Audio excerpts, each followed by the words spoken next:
এখানে পেঁয়াজের বেরেস্তা করা হচ্ছে।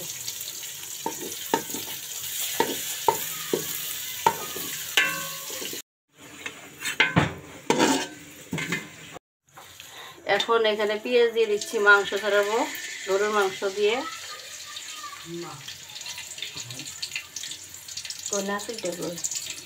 এখন দিচ্ছি ডালচিনি, এলাচ। এখন এটাকে একটু ভেজে নেব। এখন একটু ভেজে নেব। এখানে আমি পেঁয়াজ ভাজতেছি আর অল্প একটু, তবে ভাজা হয়ে গেছে। এখন আমি এখানে দিয়ে দিচ্ছি গরুর মাংস। এখানে আমি হলুদ দিচ্ছি, মরিচ দিচ্ছি, লবণ দিচ্ছি, আদা বাটা, জিরা বাটা, সেটা এভাবে দিয়ে দেবো। দিয়ে এখন আমি এভাবে নেড়ে ছেড়ে দেবো। এভাবে নেড়ে দিতে হবে। ওহ ভাই, এই যে মাংসটা দেখতেছেন কত সুন্দর কালার হয়েছে। এই যে এখানে হয়েছে আলু সিদ্ধ। এই যে আমরা এখানে মাংস কষাচ্ছি।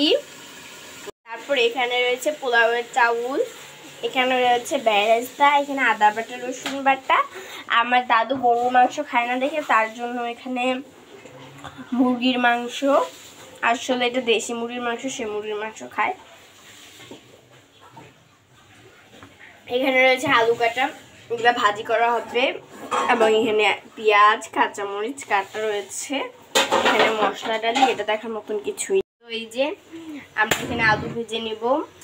আমরা আলুগুলোকে সিদ্ধ করে কেটে নিয়েছি, আপনারা ওইটা করে নেবেন। এই যে আমাদের আলুগুলো দিয়ে দিচ্ছি আমরা। আসলে তেহারির ভিতরে আলুটাই বেশি মজা লাগে। এই যে আমাদের আলুগুলো দেওয়া প্রায় শেষের দিকে। আলুগুলোকে ভালো করে ভেজে নিতে হবে। সিদ্ধ করার পরেও আলুগুলোকে ভেজে নিতে হবে। এখানে যে আমরা নেড়ে চেড়ে দিচ্ছি।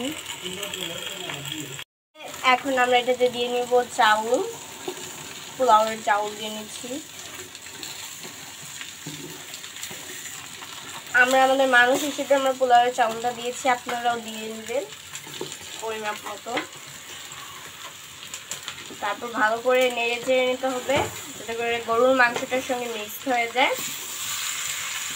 নাহলে খেতে ভালো লাগবে না। ভালো করে আমরা মিক্স করছি।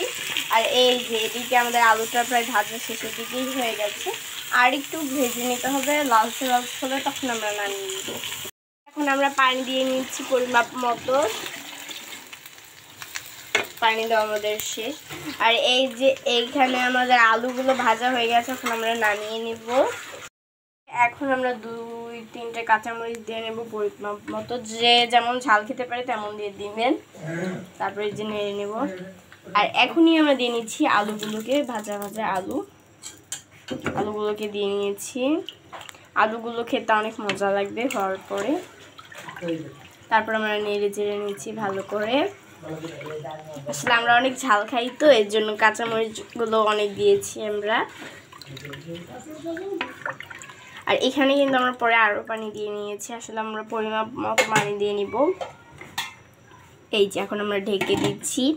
সো ঢাকার পরে মানে একটুখানি হয়ে যাওয়ার পর আবার আমরা ভিডিওতে ফিরে আসছি। এই যে আমাদের বিরিয়ানিটা রেডি হয়ে গেছে, আমরা এদিকে নামিয়ে নিয়ে আছি।